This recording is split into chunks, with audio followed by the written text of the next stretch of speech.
Hey guys, this is Goku, and on this channel we talk about poker and ideas that can improve your life. So if you're interested in that, go ahead and click the subscribe button because I'll be honored to have you here. In this video, we're gonna talk about a hand that happened on PokerStars. It's a somewhat early stage of the tournament. This is a slow structure tournament. So the blinds are 700 and 1400 with ante 175, and we are 136 hands into the tournament. Our hero sits on a nice stack of 330k almost, and we are on the cutoff with ace 3 suited.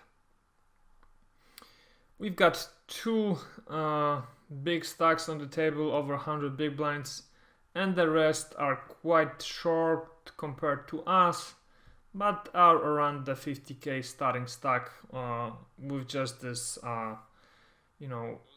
small short stack on the bottom. So let's see what happens here. The action falls around to us, so obviously with a hand like ace 3 suited we're gonna open. We're not really that concerned about this villain shoving, because with ace 3 suited a shove of 14 big blinds we can probably call, but we really want to play post flop versus these villains because they are deep and so are we, and we can play some poker versus them. So let's see what the hero does. The hero opens. The short stack folds. The small blind folds as well. And the big blind calls. So we see a flop of 10 for Deuce with 2 hearts. The pot is 7800. And the villain will probably check to us. Yep, the villain checks. So we should definitely continue betting here. We should put a continuation bet. We've got a Gutshot to the wheel, and also ace probably is also good if we hit it. And if another heart falls, we can represent the flush draw. So for sure, for all these reasons, we should be continuing here. And besides that, ace 3 might still be the best hand.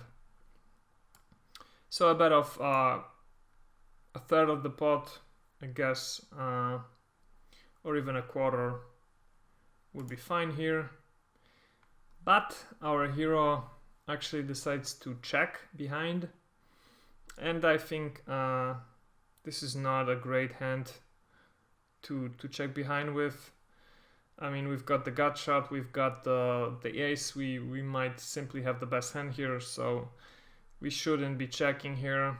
I mean, there's a lot of weaker hands that we should be checking here, but ace 3 is, at least in my opinion, a hand we should be betting here with.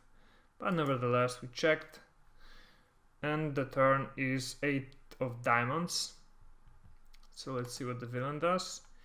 And the villain takes initiative and bets 6300 into the pot of 78. So that's like 90% of the pot, or 85. Which is interesting. It's a big bet. But yeah, we've got the wheel draw. So, and we are quite deep. So I think with a hand like ace 3 suited here, we can call and reevaluate on the river. This bet looks interesting.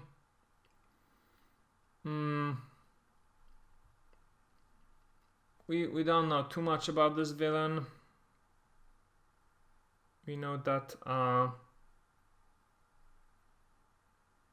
yeah, that so far he's been 3-betting quite unusually, and yeah, I think we can either just fold it here, but I think ace-3 when we are this deep is too weak of a play to fold it here. It's much better to call and then reevaluate on the river. We might hit our wheel, we might hit an ace, and we might also win by bluffing. We might just float here a lot of the time, so I would be fine with calling here. Raising, no, it makes no sense to raise here, I think, because why would we check behind on the flop and raise here? I mean, what, we hit pocket eights, or we hit deuce 8, or what? We probably don't have deuce 8 or 4-8, and we're probably not checking behind at 10-8 here, so it wouldn't make sense, that it would be very suspicious if we raise here. It's much better to just check, to just call, and our hero does decide to call. And the river is a jack of hearts, so pretty good hand to bluff at, pretty good card to bluff at. It brings in all the flush draws and also some straight draws. And let's see what the villain does. And the villain now bets half pot. So I think we can safely assume that the villain doesn't have a flush or a straight here. Most likely, if he did, he would probably bet more on the bigger side. He would put in a more polarized bet. So he would bet like 3/4, like 15k or 20 or maybe 25 even. And yeah, we cannot call this hand because he probably has a 10, or maybe even a hand like 10-8, or yeah, he could actually maybe have a straight here, but it's very unlikely, and I think he would bet more. Mostly this looks like a one pair type of hand, and it looks like a good opportunity to try and take a stab at the pot. And for all these reasons, I think we should sometimes be raising here, or maybe even a lot of the time when we get here with ace-3 and he bets like this. Yeah, given how the hand played out, for me it seems like the bluff here is a very good one. You can also fold, of course, but folding would be much weaker than taking a stab at the spot. So I would probably raise it here to 30 or 33 or 35k.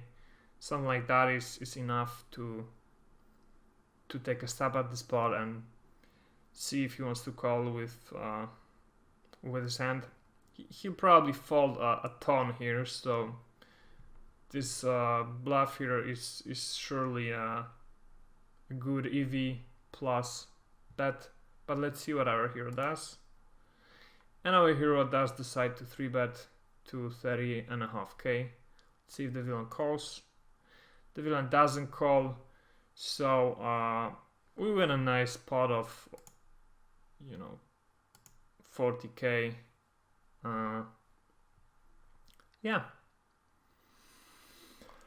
Thanks for watching. If you enjoyed watching this video, please leave a comment below.